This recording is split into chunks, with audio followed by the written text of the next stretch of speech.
¿Qué tal, chicos? Buenas. Vamos a hacer la segunda parte de este repaso número 1 de biología. Sí, en este ciclo gratuito que estamos haciendo acá en biología pre. ¿Sí? Por obviamente problemas que hubo con la primera parte, no se pudo terminar, pero en este video encontrarás la segunda parte de todo el contenido, todas las resoluciones de material que se les ha compartido por medio de tanto de Instagram como YouTube. ¿Sí? Entonces, sin nada más que decir, chicos, vamos a comenzar por aquí. Listo. Entonces, chicos, nos quedamos en la segunda número 8 y bueno, no se pudo ver muy bien en la grabación pasada, pero acá les muestro lo que es la clasificación de los lípidos, que es sumamente importante, ¿no? Los lípidos clasifican en saponificables y saponificables. Los insaponificables son los lípidos básicamente, químicamente, pues que van a tener ácidos grasos, ¿no? Ellos se clasifican en simples y complejos. ¿Qué diferencia va a ser sustancial? El simple solamente está compuesto por CHO, ¿sí? El simple solamente está compuesto por CHO, mientras que el complejo está compuesto por CHO más. Puede ser nitrógeno, puede ser fósforo, puede ser otros elementos. ¿Sí? Ahora, recuerda que los ácidos grasos pueden ser saturado e insaturado. Saturado comienza con S de sólido, como el caso de los sebos animal, y insaturado líquido, aceites vegetal. ¿Sí? Ahora, los simples pueden ser glicéridos o séridos. ¿Quién es el caso de los glicéridos? Los glicéridos son los famosos triglicéridos. Los séridos encontramos, por ejemplo, el cerumen, que lo encontramos en el oído. Complejo puede ser fosfolípidos, glucolípidos. Importante, dato importante que debe recordar de los fosfolípidos es de que el fosfolípido integra la membrana celular. ¿Sí? Es componente principal de la membrana celular. ¿Sí? Ahora, los insaponificables pueden ser esteroides, isoprenoides, terpenoides. Pero los que más me interesan a mí, ¿cuáles son? A mí los que más me interesan son los esteroides. Clásicos esteroides: colesterol, ácidos biliares, hormonas sexuales, testosterona, progesterona, estrógeno y hormonas de la glándula suprarrenal, ¿no? Entonces, esta es la clasificación de lípidos y acá me están preguntando cuáles son saponificables. Los saponificables son triglicéridos, fosfolípidos y ceras. La clave sería enano, pero si tú ves la clave de también, no todos excepto tres. No, acá lapsus, chicos, lapsus. La clave no puede ser enano porque sería 1, 2 y 5. ¿La clave cuál sería? La clave acá sería dedo. Sí, la clave acá sería dedo. Sí, bastante cuidado acá. Bastante cuidado acá. ¿Sí? Acá la pregunta número 9, que lo hicimos en el parte 1, pero no se pudo entender muy bien, no se pudo ver muy bien por el portal de grabaciones. Recuerda que las proteínas se pueden desnaturalizar. ¿Qué es una desnaturalización de las proteínas? La desnaturalización es una pérdida o una alteración de su función o de su estructura tridimensional. Por eso pongo 3D. Ahora, recuerda también que los aminoácidos, recuerda que las proteínas tienen 4 niveles, ¿no? Todos los 4 niveles tienen enlace peptídico, pero solamente nivel 2, 3 y 4 tienen enlace de puente hidrógeno.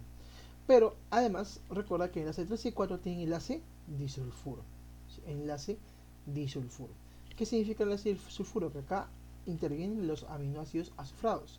¿Y quiénes son los aminoácidos azufrados? Cisteína y metionina. ¿Sí? Un dato que recordar. Ahora, ¿los aminoácidos son las unidades de las proteínas? Sí. Ahora, los aminoácidos deben recordar que tienen dos grupos. Grupo carboxilo que actúa como un ácido y grupo amino que actúa como si fuera una base. Esa característica que tiene el aminoácido de actuar como un ácido o como una base se llama anfótero. ¿Cómo se llama? Anfótero. ¿Estamos claros? Ahora, rápidamente, la pregunta número 10, que se hizo en la primera parte, pero quizás no se puede ver muy bien por grabaciones, para luego seguir con las preguntas. La pregunta dice: en el ADN, organismos eucariontes, recuerda que eucariontes, las eucariotas que presentamos, bueno, nosotros somos eucariotas, un verdadero núcleo, un núcleo definido. Nosotros los eucariotas tenemos un verdadero núcleo, un núcleo definido. Entonces, forma carioteca a nivel citoplasma, no, forma carioteca a nivel núcleo. ¿Por qué? Porque las eucariotas sí poseen núcleo, no lo olvides nunca. ¿A comparación de quién? De las procariotas, ¿sí? ¿A comparación de quién? De las procariotas. El azúcar que forma la parte de ADN es la ribosa, no, falso, es la desoxirribosa. los nucleótidos se unen en la cadena complementaria por enlaces fosfodiéster. No, acá te dice en la primera parte un grafiquito interesante sobre este tema. Los nucleótidos, si es cadena complementaria, si es enlace de puente hidrógeno, pero si es en la misma cadena, es enlace fosfodiéster. Al formarse enlace fosfodiéster se libera una molécula de agua, esto es totalmente verdadero. Ese proceso se llama condensación. Condensación. Al ARN se replica en ADN para participar en la síntesis de proteínas. Esto es totalmente falso. ¿Cómo es el dogma? El dogma es ir de ADN a ARN, de ARN ir a proteínas. Esta es la secuencia que debe seguir. Por lo tanto, la pregunta 10, la clave cuál sería. La clave sería D. La clave sería D. Entonces, estos son un reparo de las últimas 3 preguntas que quizás no se puede escuchar bien en la primera parte. Y ahora seguiremos, ¿no? Seguiremos en la resolución de las preguntas. 11.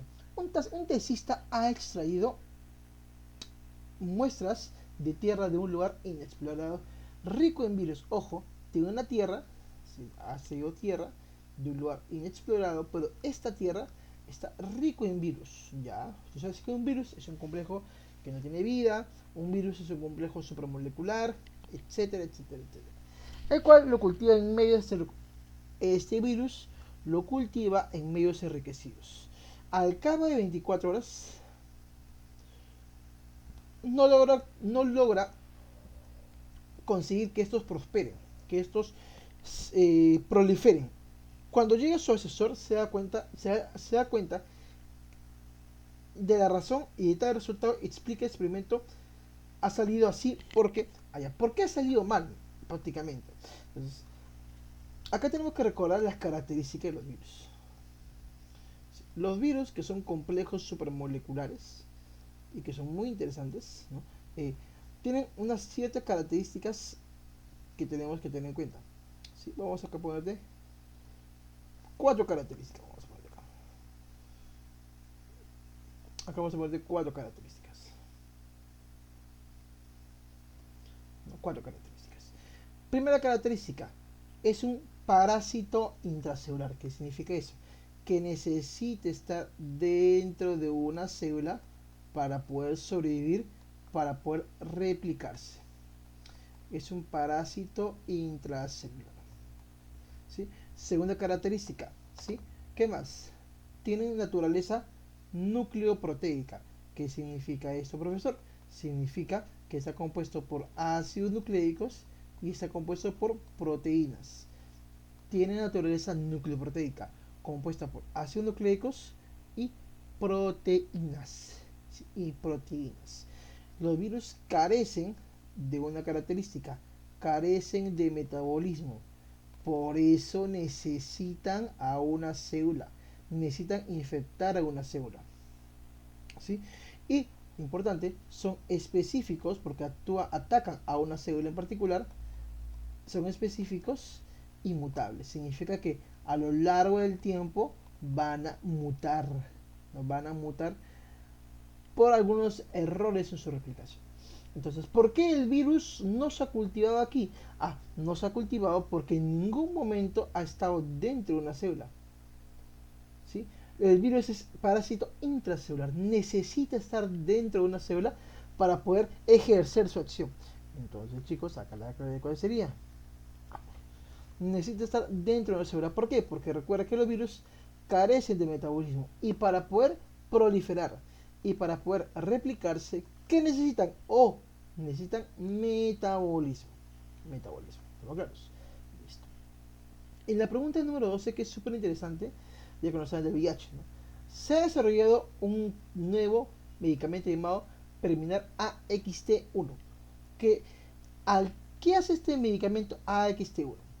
Altera irreversiblemente la forma y función de la glucoproteína 120. Ojo, interesante. Vamos de la glucoproteína 120.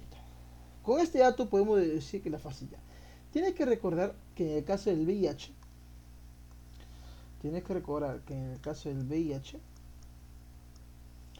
hay una glucoproteína esencial. Si tú recuerdas, hay una glucoproteína esencial llamada glucoproteína 160. Ya, profesor, creo que sí recuerdo glucoproteína 160, sí. Pero la glucoproteína 160 está dividida en dos puntos, ¿no? En la glucoproteína 120 y en la glucoproteína 41. Y cada uno de estos puntos tiene una función específica. Por ejemplo, la glucoproteína 120, ¿en qué etapa participa? Participa en la fijación.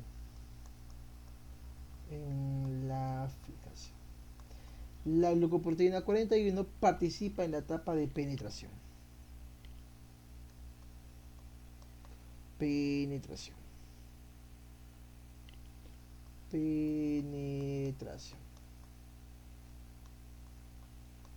Es importante saber esto, porque ha sido varias veces pregunta de examen de admisión. Ahora, algo que sí quiero mencionarte son las formas de transmisión, ¿no? Puede ser que te haga una pregunta de ello, forma de transmisión, ¿sí? Puede ser que te hagan una pregunta de este temita. En el caso de las formas de transmisión, nosotros vamos a tener tres formas de transmisión. O es altamente frecuente, muy frecuente, altamente frecuente, o es la menos frecuente, o es extremadamente raro que te suceda esto. Rarísimo. ¿Qué es lo más frecuente? La forma de transmisión. Obviamente el sexo sin protección, ¿no? Tener relaciones sexuales sin protección. Sexo sin protección, ¿no? Y obviamente el uso de agujas para ponerte un tatuaje, pincharte, etc. Menos frecuente, la relación madre-hijo. Actualmente, si una mujer está embarazada y tiene VIH, no es que obligatoriamente su hijo va a tener VIH. Ahora ya hay protocolos clínicos para evitar eso, ¿no? Y algo que se llama también accidente clínico. ¿Qué es el accidente clínico? Cuando un personal de salud se pincha con una estructura pulsocortante que está en contacto con una persona que tiene VIH. En pocas palabras, que un personal de salud con un bisturí, una aguja, con cualquier cosa pulsocortante, se pincha. Pero previo a eso, esa estructura pulsocortante ha tenido contacto con una persona VIH. También poco frecuente porque ya hay medidas de protección para eso y bueno, la parte clínica aleja un poco eso. Y es extremadamente raro, por ejemplo, las transfusiones sanguíneas, ¿no? Las transfusiones sanguíneas, porque se hacen una serie de pruebas para evitar este caso, las transfusiones sanguíneas. Acá me están diciendo, chicos, que la idea o que la alteración está en la glucoproteína 120. Como la alteración está en la glucoproteína 120, acá, ¿en qué etapa está habiendo problemas? En la etapa de la fijación. En la etapa de la fijación. Sí, en la etapa de la fijación. ¿Estamos claros? Listo, perfecto. Esta es la pregunta número 2. Ahora nos vamos un poquito sobre lo que es la parte de citología, ¿no? La parte de citología. Ya hemos visto la parte de virología, ahora vamos un poco a la parte de citología. Acá nos está diciendo, en los humanos podemos adquirir la bacteria de tétanos. Ya, acá nos da la bacteria de tétanos. Por contacto con una herida con suelo, heces, sujetos. Nos están pidiendo la forma de cómo un humano adquiere la bacteria del tétanos. Perfecto. Esto se debe a que la bacteria puede formar una estructura resistente y metabólicamente inactiva. Acá hay una palabra que a ti te tiene que llamar hartamente la atención. ¿Cuál palabra, profesor? Me tiene que llamar la palabra atención, es esta palabra, resistente. Esto me tiene que llamar la atención. Donde está protegido su ADN. Esta estructura puede permanecer por varios años en el medio ambiente soportando condiciones adversas. Te están describiendo de pies a cabeza una estructura que justamente su función es soportar condiciones adversas, sea físicas o sea químicas. Profesor, una consulta. ¿Qué de las claves de qué me están hablando? De las esporas. De las esporas. Ahora, Mucho cuidado, fimbria no es lo mismo que el flagelo. Muchos alumnos pues muchas veces se logran confundir con esos términos, ¿sí? Flagelo no es lo mismo que fimbria. Si no es lo mismo, son conceptos totalmente diferentes, ¿no? Profesor, una consulta. ¿Cuál es la diferencia entre fimbria y flagelo? ¿Me lo puede decir, por favor? Claro que sí. El flagelo, ¿sí?, sirve sobre todo para el movimiento. El flagelo, vamos a poner esto por acá, sirve sobre todo para el movimiento. O sea, la bacteria, y hay bacterias que no tienen flagelo, profesor. Sí, hay bacterias que no tienen flagelo, las bacterias átéricas, ¿no? Pero acá, la función del flagelo es el movimiento. Movimiento. La función del flagelo es el movimiento. ¿Estamos claros? Movimiento. Profesor, una consulta de ya. Se da el movimiento en el flagelo, pero hay una estructura importante, hay una estructura que tengo que saber acá, hay una estructura que tengo que tener en cuenta acá. Sí, lo que tienes que saber es que en el caso de los flagelos, sí, tiene una proteína que permite esa estructura. ¿Cómo se llama esa proteína? Se va a llamar flagelina. Flagelina. Ah, ok. En el caso de las fimbrias, algo que tienes que tener en cuenta es que las fimbrias también llamados pilis, las fimbrias también llamados pilis, ¿sí?, son de dos tipos. Perfecto, son de dos tipos, sí. Puede ser sexual, o puede ser ordinario. Ah, ok, profesor. Y una consulta. ¿Qué diferencia hay entre un sexual y un ordinario? Si es ordinario, sirve para sirve para ¿qué? Para el proceso de la adhesión. Sirve para el proceso de la adhesión, ¿no? Y la sexual sirve para un proceso llamado conjugación. Profesor, una consulta. ¿Solamente la fibra sexual, el pibis sexual, participan en este tipo de reproducción llamado conjugación? No. ¿Quién más participa en este tipo de reproducción llamado conjugación? El plásmido, ¿sí? Si te hablan de pili sexual y te hablan de plásmido, te están hablando de un proceso llamado conjugación. Profesor, una consultita, una pequeña nada más consulta. Cuando nosotros hablamos de plásmido, ¿qué es el plásmido? El plásmido es un ADN extracromosómico.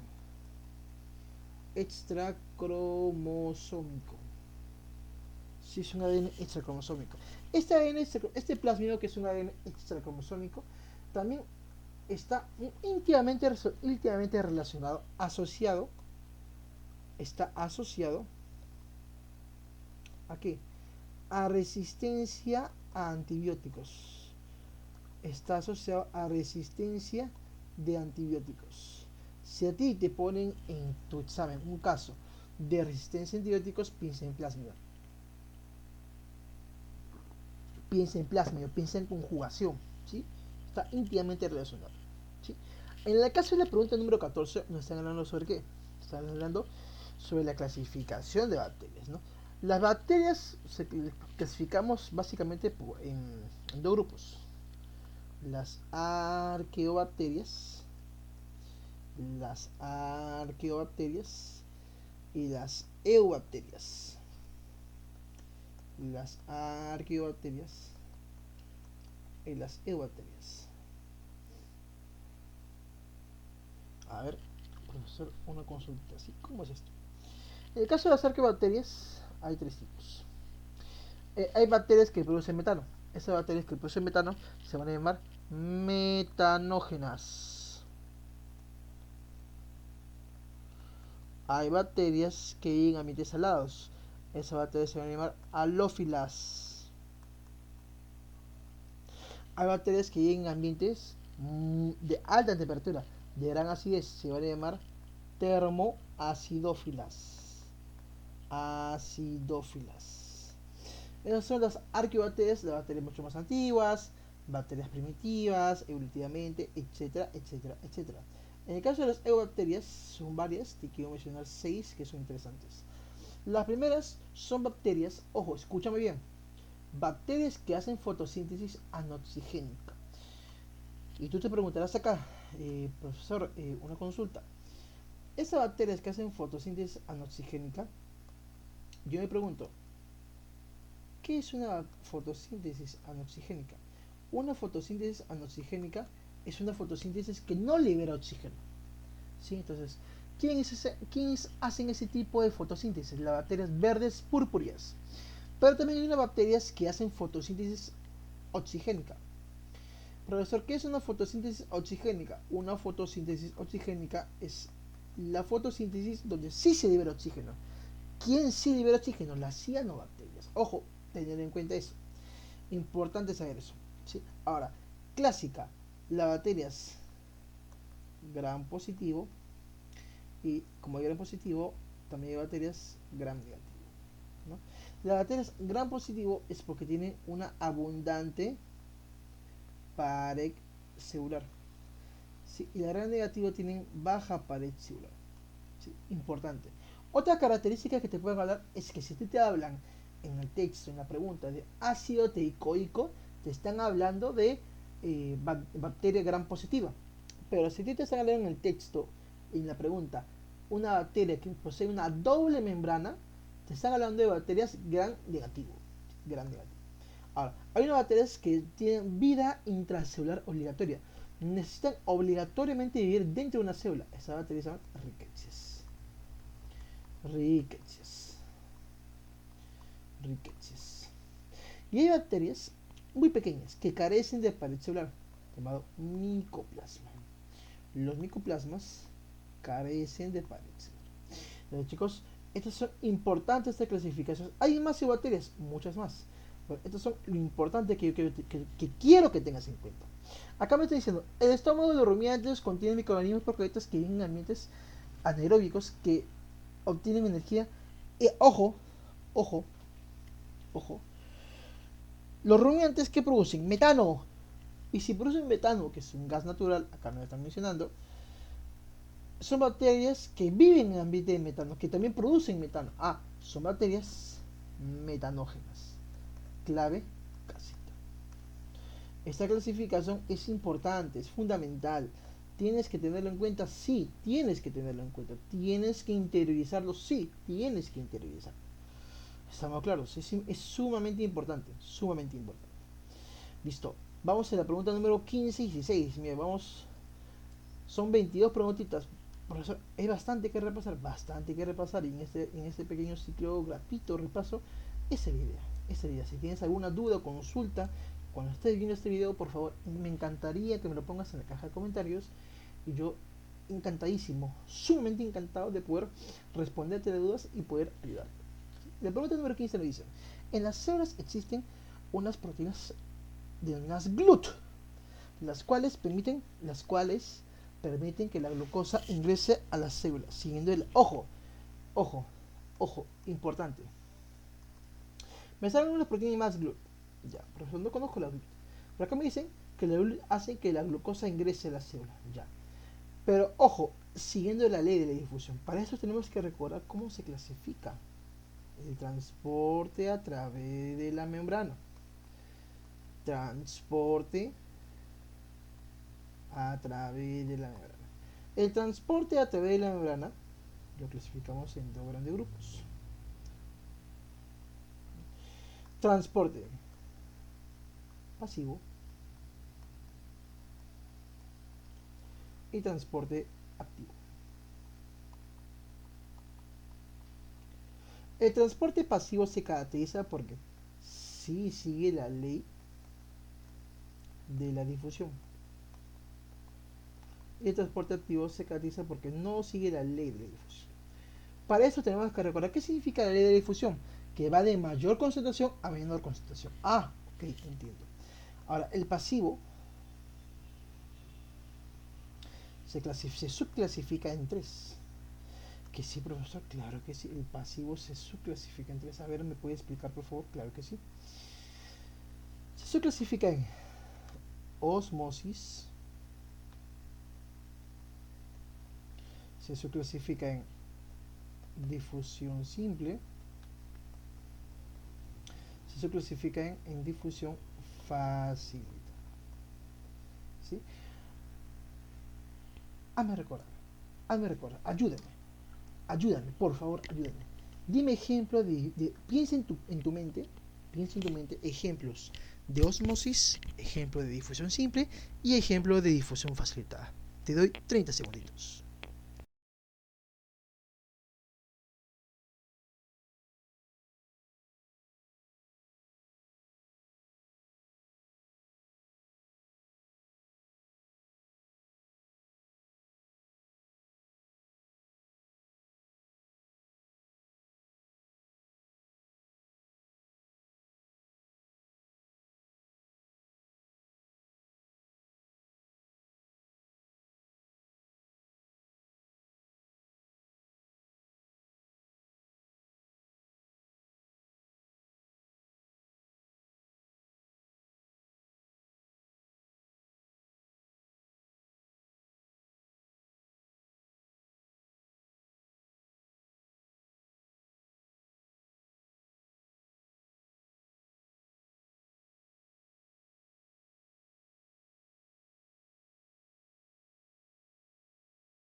Listo. ¿Cómo te fue? ¿Pudiste recordar? A ver, vámonos por acá. Mira, mira, mira, mira. Osmosis. No te olvides. Osmosis, agua. Agua. Difusión facilitada. Todo lo que son gases. Todo lo que es gas. Todo lo que es ácidos grasos. Todo lo que es gas. Todo lo que es el alcohol. ¿No? Difusión simple. Discúlpame. Gas, ácidos grasos, alcohol. Difusión simple. Difusión facilitada. Todo lo que es aminoácidos. Todo lo que es glucosa. Y todo lo que son iones. ¿No? En el transporte activo hay un ejemplo clásico, ¿no? La bomba sodio-potasio. ¿No? Característica de transporte activo que nunca tienes que olvidar. Esta gasta energía. Gasta ATP. Un repaso preciso de transporte. Acá me están diciendo que se mueve la glucosa. Se mueve la glucosa, pero siguiendo la ley de difusión. Ah, ya. Entonces, como sigue la ley de difusión, es pasivo. Y acá está la glucosa, mira. Acá está la glucosa. Oh, entonces es un transporte de difusión facilitada. ¿Y qué es importante? ¿Y qué tienes que recordar en base a la difusión facilitada? Que hay una diferencia con la difusión simple, claro que sí. La difusión simple no utiliza proteínas. La difusión simple no utiliza proteínas y la difusión facilitada sí utiliza proteínas. Entonces, vayamos con las claves. ¿Las proteínas GLUT son proteínas periféricas? No. Para que sean estas proteínas canales, tienen que ser no periféricas, tienen que ser proteínas integrales, no pueden ser periféricas. El transporte es un tipo de transporte activo, no es un tipo de transporte pasivo. ¿Por qué? Porque sigue la ley de la difusión. Nada que ver. Ocurre sin gasto de energía. Exacto, esta es la clave. Como va a favor del gradiente de mayor a menor concentración, no necesita, ¿qué cosa? No necesita gasto de energía. No lo necesita. Estamos claros. Va a favor del gradiente, no usa energía. ¿Sí? Son conceptos claros que tienes que tener. Claros. ¿No? Mi heladero te puede confundir. Difusión simple. No, difusión facilitada. Lo acabamos de ver. Es importante saber eso. La pregunta 16. Algunas enfermedades degenerativas se producen por la acumulación de compuestos proteicos no degradados. Ah, ojo. Me están diciendo de compuestos proteicos no degradados. O sea, que estos compuestos no se están degradando. No se están degradando. ¿Sí? Entonces, ¿por qué? Porque la encargada, la organela encargada de degradar, no lo está haciendo. Ah, profesor, ok. Y acá mi gran pregunta es, ¿quién es la organela encargada de hacer todo esto? Obviamente, el lisosoma. Pero, profe, acá yo veo lisosoma primario, enzimas lisosomales, secundario. ¿Qué es esto? No entiendo. No entiendo, no han explicado esto de acá. No entiendo. Ayuda. Te explico. Que es súper sencillo. Es súper sencillo. Es súper sencillo. El aparato de Golgi, prestame atención por favor. El aparato de Golgi. Golgi vamos a poner. Vamos a poner aparato de Golgi para que lo veas. ¿Sí? Aparato de Golgi. Sí. El aparato de Golgi. El aparato de Golgi. El aparato de Golgi me forma,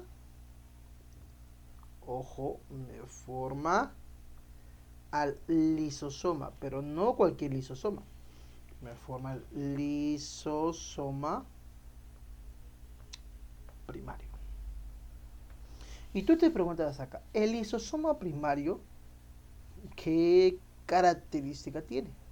El lisosoma primario, dentro de este lisosoma, hay enzimas, llamadas enzimas hidrolíticas.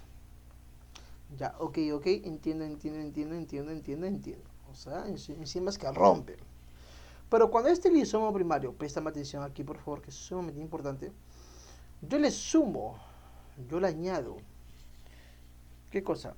Una estructura llamada endosoma, profesor. ¿Qué es el endosoma? El endosoma es una vacuola que acaba de ingresar en la célula por un proceso llamado endocitosis, por ejemplo, un alimento. ¿no? Un alimento. Entonces, endosoma, que es una vacuola que acaba de ingresar a la célula por endocitosis, se junta con el lisosoma primario, ¿qué me forma? ¿Qué me forma? Me forma el lisosoma secundario. Entonces el lisosoma secundario viene del lisosoma primario, exacto, pero el lisosoma primario cuando se junta con quién, con el endosoma. Este es lisosoma secundario. Y este lisosoma secundario también tiene otro nombre. Profesor, ¿tiene otro nombre? Claro que sí. También se le puede llamar como vacuola digestiva. También se le puede llamar vacuola digestiva. Una vez que acá se da el proceso de digestión, esta vacuola digestiva, ¿qué hace? Los productos son excretados por exocitosis. Los productos son excretados por exocitosis. Entonces, ya conoces ahora sí estos términos. Enzimas lisosomales, lisosoma primario, lisosoma secundario. Entonces, ya reconoces esos términos, ¿no? Entonces, si ya reconoces estos términos, vamos a las alternativas. Formación, te estoy diciendo que hay una acumulación de esos compuestos no degradados. Significa que el lisosoma no está funcionando, porque el lisosoma degrada. Pero acá te están diciendo que no se está degradando, por lo tanto el lisosoma está siendo alterado. Formación de lisosomas primarios, no. ¿Por qué? Porque el lisosoma está siendo alterado. Ausencia de enzimas lisosomales puede ser una razón, sigamos leyendo. Formación de lisosomas secundarios, no. Formación de vacuola digestiva, no, es lo mismo que la C. Lisosoma secundaria y vacuola digestiva, lo mismo. No, peroxisomales es peroxisomas, otra cosa. Acá la clave, ¿cuál sería? La clave sería beso. Acá la clave sería besito. Importante, besito. ¿Sí? Pregunta 17, pregunta 18. La dosificación de niveles de calcio en este plasma de una célula muscular y la degradación de etanol en los hepatocitos depende de, ojo, acá nos están hablando de unas estructuras sumamente importantes, ¿sí? Y que tenemos que tener sumamente en cuenta. Hay tres estructuras que forman el llamado sistema de endomembranas. Perfecto, ¿cuáles son esas? ¿Me puede explicar, por favor? Claro que sí. Son el aparato de Golgi, el retículo, discúlpame, el retículo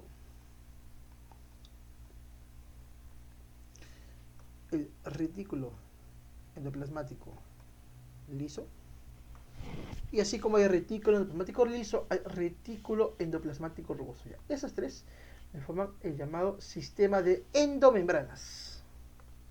Esas tres forman el famoso llamado sistema de endomembranas. Vamos por acá.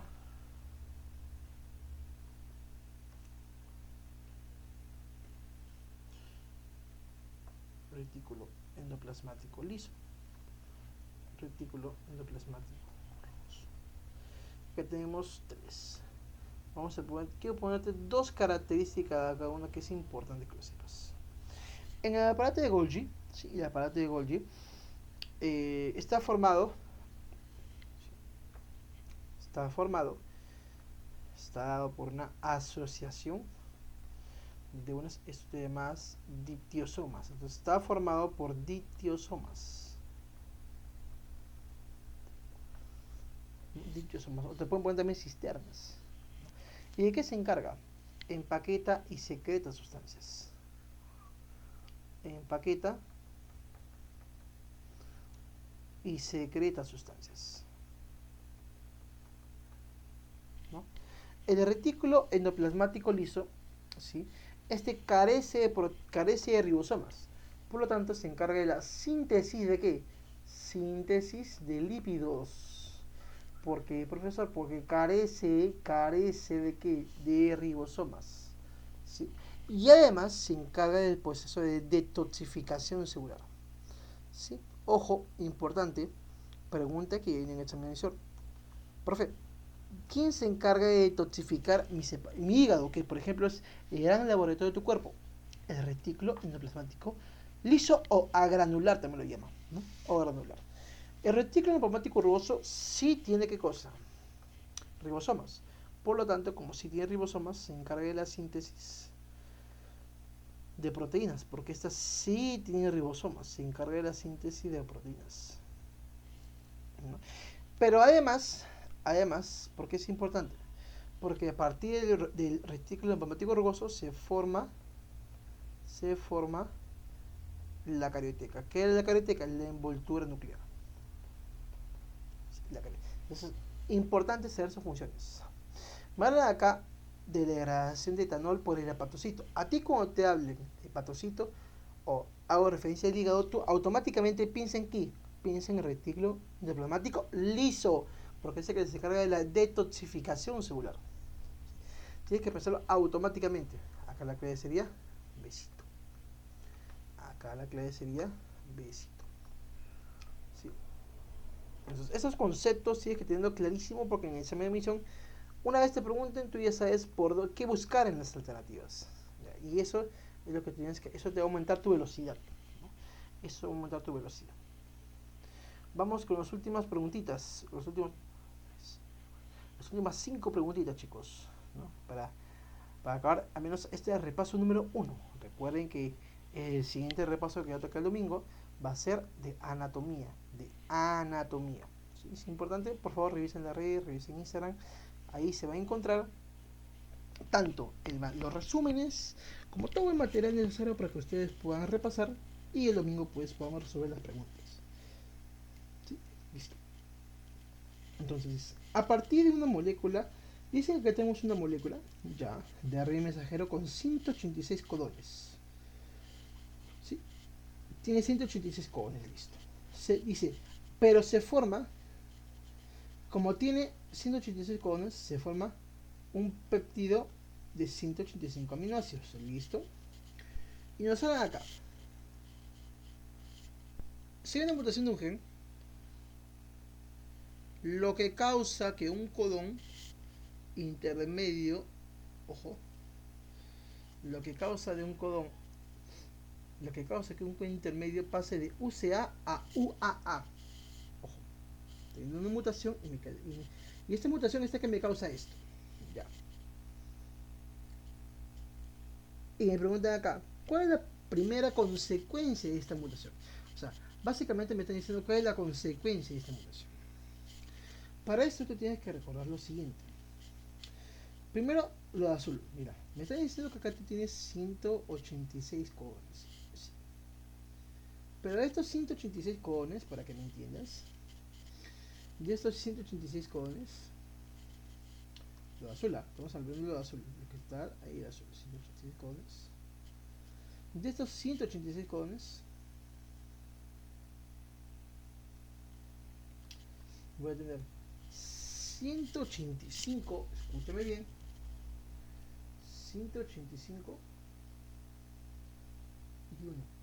Profe, ¿por qué? Porque estos 185 me forman finalmente 185 aminoácidos. Y eso es lo que me están dando así, lo que me están diciendo con el texto. Oh, profesor, ¿y por qué ese 1 no me forma? Porque este es el codón stop. Este es el codón stop. Profesor, ¿quiénes son los codones stop? Los codones stop pueden ser el UAA. Los codones stop puede ser el UGA. O el codón stop puede ser el UAG. Estos son codones stop. ¿Qué significa? Que no me forman aminoácidos. Pero ¿qué me está diciendo acá? Que se genera una mutación. Y esta mutación hace que el UCA cambie a UAA en el intermedio. ¿Qué significa esto? Significa que, imagínate que acá está el codón. Acá está el codón. Y cerca al medio hay ese cambio. Cerca al medio, este codón va a ser UAA. Y este codón UAA que era, te acabo de mencionar acá arribita, el UAA es un codón stop, o sea, de pare. ¿Y esto qué va a ocasionar, profesor? Esto va a ocasionar que a este péptido, esta cadena de aminoácidos que está aquí, esta cadena de aminoácidos que está aquí, ya no puede avanzar más, ya no puede alargarse más porque ya hay un stop, ya hay un pare, ya hay un freno. ¿Me dejo entender? Ah, entonces, acá me dice un intermedio, cerca de la mitad ya se formó esta cadena de aminoácidos. Pero ¿por qué no sigue, profesor? No sigue, ¿por qué? Porque es un stop. Entonces buscamos una alternativa que me acerque a lo que te acabo de explicar. La formación de un polipéptido con un aminoácido menos, no. Es en intermedio, básicamente. Acá no está inicialmente texto eso. La formación de un polipéptido con un aminoácido más, no. Nada que ver. La agregación de un aminoácido diferente, no. No tiene nada que ver. La formación de dos cadenas, no.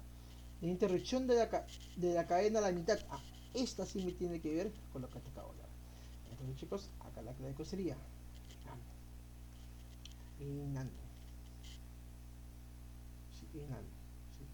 Recuerden los colones. Es importante que recuerdes los colones. Stop. UAA, UGA, UA. ¿Sí? ¿Y qué es el colon de inicio? ¿No? El colon de inicio, recuerda conmigo. ¿Quién es el colon de inicio? El auge. El auge es el colon de inicio. El auge. ¿Y qué aminoácido me trae el auge? ¿Qué aminoácido me trae el auge?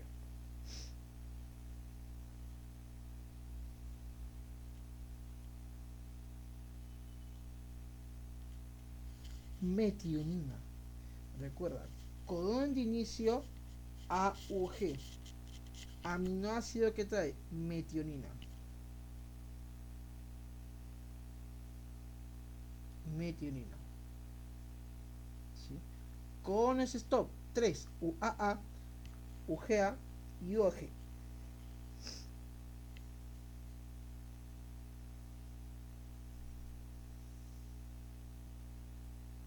¿Estamos claros? ¿Sí? No te olvides eso. No te olvides eso. Por favor, porque puede ser pregunta, totalmente puede ser pregunta. En la pregunta 19 nos hablan de nutrición. ¿Sí? En la pregunta 19 nos hablan de nutrición.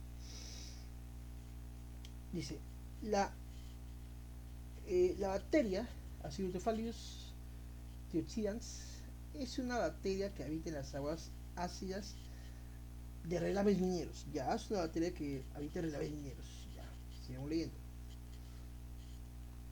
Y tiene la propiedad de metabolizar compuestos. Ya. Tiene la propiedad de metabolizar compuestos. Ya. ¿Qué compuestos? Metales combinados con otros minerales, produciendo sulfatos. Ojo, esta bacteria tiene la propiedad de metabolizar metales pesados combinados con otros minerales. O sea, tiene la propiedad de metabolizar ¿qué cosa? Compuestos inorgánicos. Sí. Marca alternativa que menciona el tipo de nutrición. Ahora, importante. Cuando nosotros hablamos de las bacterias, las bacterias ¿sí? Pueden tener dos formas de obtención de energía.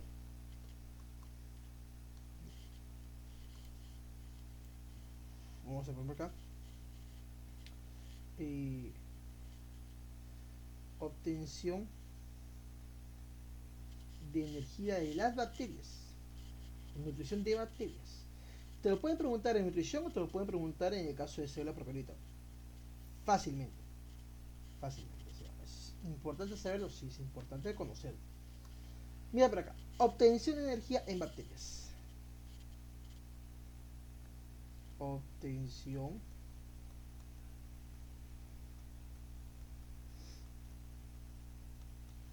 de energía en bacterias.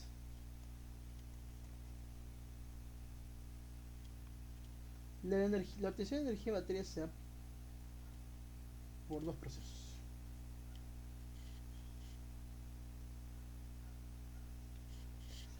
Se da por fotótrofos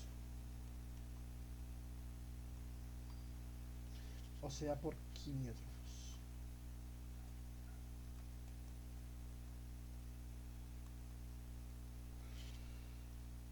Sí, fotótrofos, quimiótrofos. ¿Qué es un fotótrofo? Es una bacteria que recibe energía de la luz, o sea, energía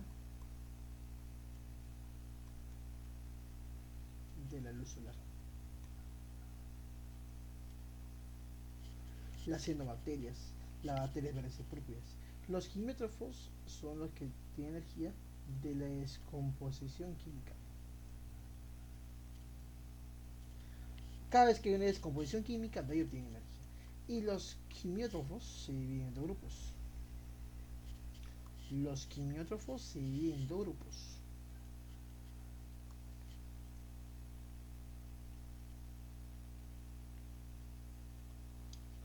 Se dividen en quimioorganótrofos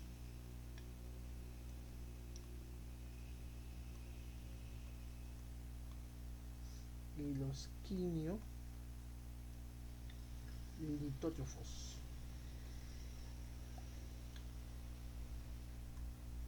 Los quimiorganótrofos obtienen energía de la descomposición química, pero la descomposición química de materiales orgánicos.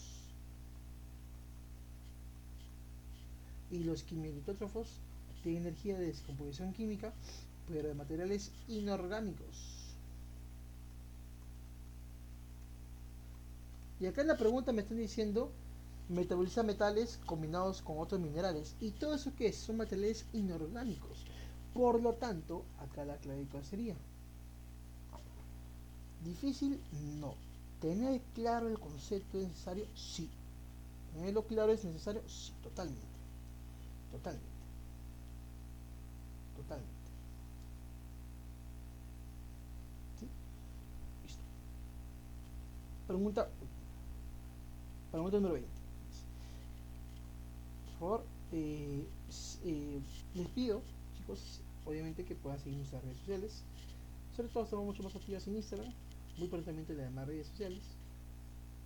Pero cualquier consulta que quieran hacer, encantado de poder escuchar y poder ayudar, ¿no?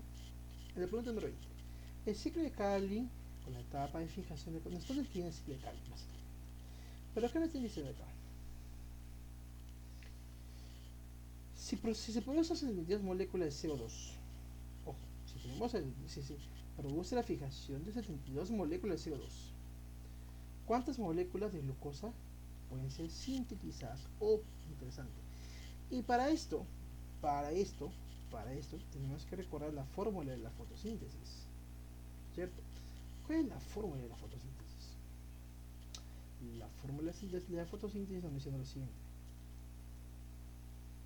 6 moléculas de CO2 más 6 moléculas de agua me produce básicamente una molécula de glucosa más 6 moléculas de oxígeno, ¿cierto? Básicamente la fórmula de la fotosíntesis.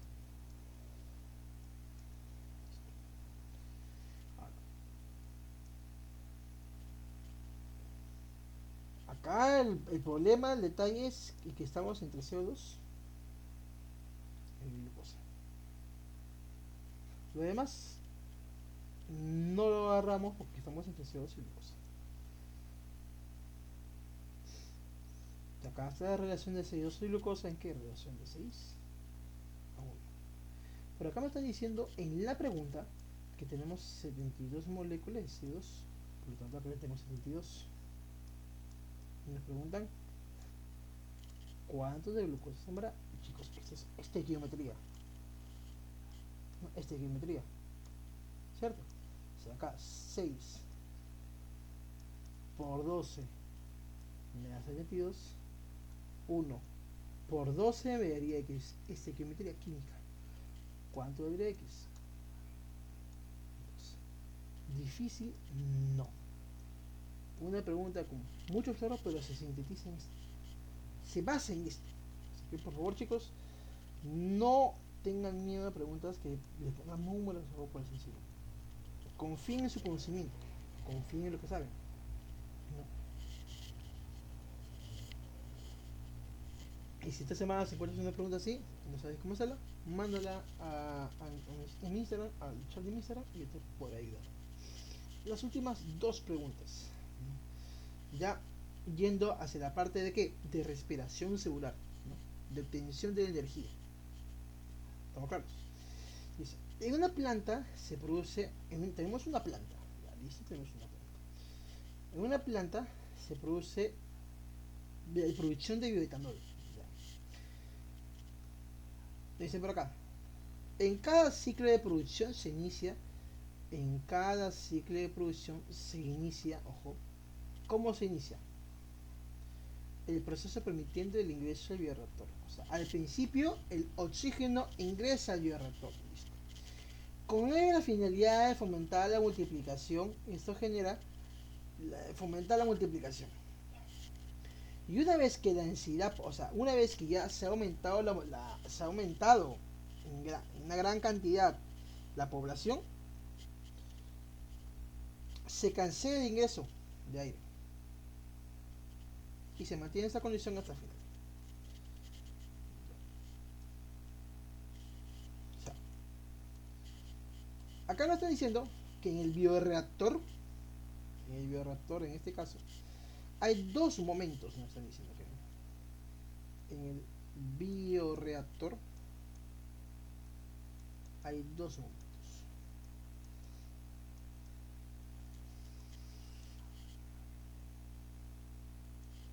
Ojo, nos está hablando de bioetanol. Hay dos momentos. Hay momentos al inicio y al final. Al inicio me están diciendo que sí hay entrada de oxígeno. Al final me están diciendo que se cancela el oxígeno. Que se cancela la entrada de oxígeno. Ojo, ojo lo que me están diciendo. Ojo lo que me están diciendo.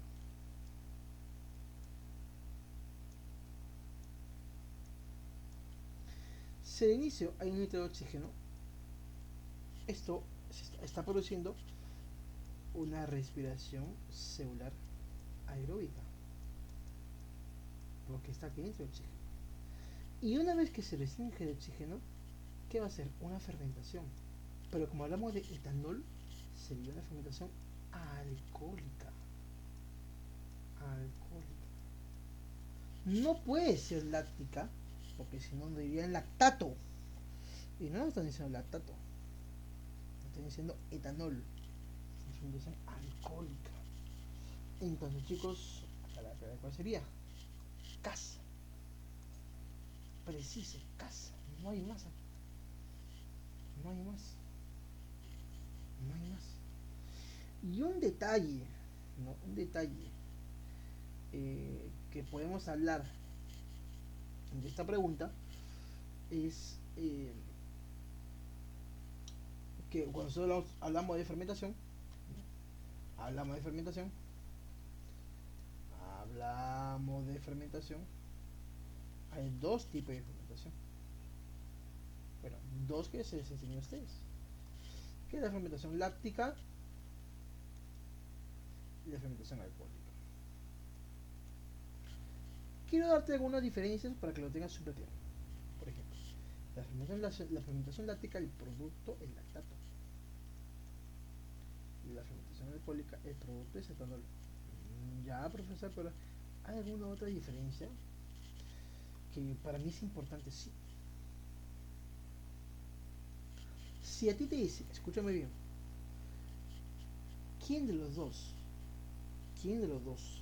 hace un proceso de descarboxilación? Nos están hablando de alcohólica. Una vez más, ¿quién de los dos hace un proceso de descarboxilación? O sea, pierde carbonos. La alcohólica sí hace el proceso de descarboxilación. Y la láctica no hace el proceso de descarboxilación. Revisión de resúmenes, ahí en ese resumen, ahí está preciso, ¿no? Que el piruvato pierde los CO2 y se convierte en una molécula que se llama acetaldehído y luego ese me produce etanol. Está preciso ahí. Revísenlo por favor, chicos, que es importante que lo tengan totalmente claro, totalmente interiorizado. Última pregunta de este primer repaso, ¿no? En los eucariotas, la respiración celular ocurre en dos ambientes distintos. Ajá. Donde uno de ellos no se requiere oxígeno y produce la mínima cantidad de ATP. Ya. En relación a ello, marque la alternativa correcta. A ver. Si bien es cierto, cuando nosotros hablamos, por ejemplo, de la respiración celular, y esto voy a utilizar un poco el espacio que está acá abajo, cuando nosotros hablamos un poco del proceso de respiración, cuando nosotros hablamos del proceso de respiración celular,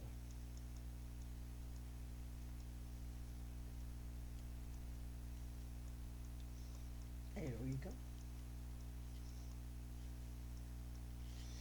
tú vas a ver en el libro, pero no lo mencionan tanto así, pero tú vas a ver en muchos resúmenes o libros o que academia o lo que sigo que lo dividen de esta manera, ¿no? Lo dividen fase citosólica o fase citoplasmática y fase mitocondrial.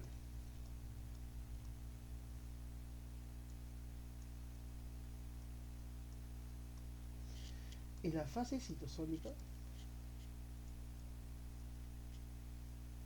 tiene un proceso y la fase mitocondrial tiene dos procesos, bueno, disculpen, tres procesos. Así es lo que te están dando en el enunciado. Así que es importante que lo tengas en cuenta por si una pregunta por ahí te quieren agarrar, ¿no?, de sorpresa.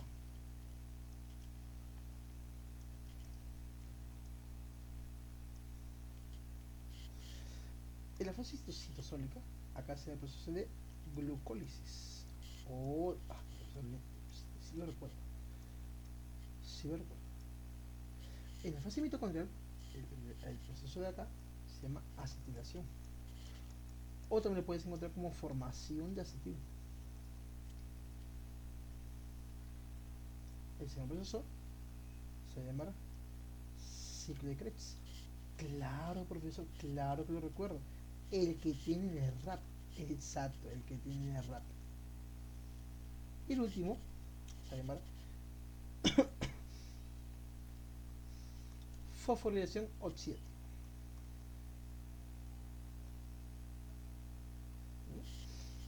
En la glucólisis se necesitó sol, de la misma vía de Meyerhoff.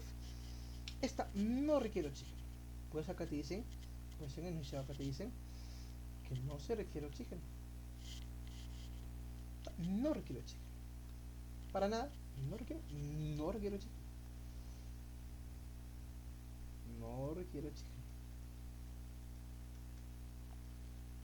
Obviamente todas las que son mitocondriales sí requieren oxígeno.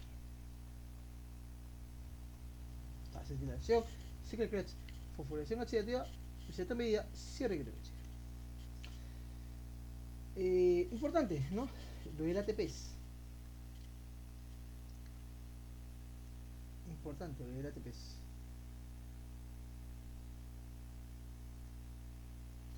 En la glucólisis se forman dos ATPs de manera neta. ¿Por qué te pongo neto? Porque tú, si revisas en el resumen que está en el drive, hay 4 brutos y 2 netos. Ahí revísalo, por favor, que te va a ayudar bastante. En la acetilación, ¿hay formación de ATP? No. No hay formación de ATP. En el CKGS hay formación de ATP. Se producen 2 GTPs, pero esos 2 GTPs es como si funcionaran como 2 ATPs. O sea, ahí no hay ningún problema. En la fosforilación oxidativa, acá se detalla. Acá se detalla. ¿Por qué? Porque en la fosforilación oxidativa podemos tener de 32 hasta 34 ATPs. Y tú te preguntarás, profesor, ¿de qué depende esa variación? ¿De qué depende esa variación? Si tú haces un esfuerzo y sumas todito, vas a tener dos posibles resultados, ¿cierto?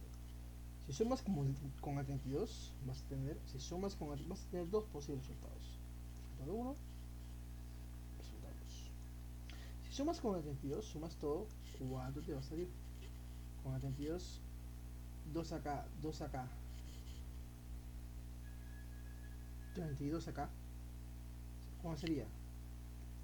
36. Ah, 36 ATPs. Pues si sumaras con el 34, 34, 36, 30, 38 ATPs. Y tú te consultarás, perfecto, una consulta, ¿sí? ¿Qué cosa hace la diferencial aquí? Es que cuando tú utilizas 36 ATPs, tú utilizas una lanzadera. Una lanzadera que encontramos en los músculos llamado ¿cómo? Llamado malato, llamado glicerol fosfato. ¿Okay? Una lanzadera que encontramos en los músculos llamado glicerol fosfato. Mientras que en la de 38 ATPs hay una lanzadera llamada ¿cómo? Malato aspartato. Malato aspartato.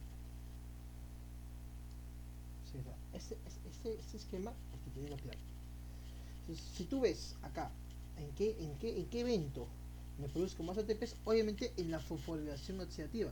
Y recuerda, cuando te hablan de fosforilación oxidativa, te pueden estar hablando aquí de la cadena transportadora de electrones. Mucho cuidado ahí.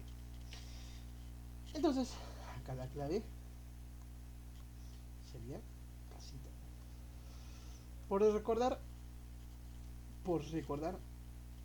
ya para terminar ese pequeño repaso número 1, que espero que realmente haya sido muy útil para uno de ustedes, ¿no? Y ese olfato, ¿dónde encontramos cada uno? La idea, chicos, es que esta semana de repasos sean pero totalmente útiles a cada uno de ustedes, ¿no? Esta primera semana empezamos con biología, que ya se acaba con esta grabación. Luego este domingo que viene vamos a hacer anatomía y así, ¿no? Sí, así sucesivamente hasta que se examen de admisión. La idea es que ustedes vayan más que listos para que realicen la mayor cantidad de preguntas. Esa es la idea. Profesor, una consulta. ¿Dónde encontramos la glicerolfato? En los músculos, básicamente. En los músculos. Músculo liso, cardíaco, músculos esqueléticos. Músculos esqueléticos. La malato aspartato lo encontramos en tu corazoncito, lo encontramos en tu cerebro, en tu corazoncito, en tu cerebro,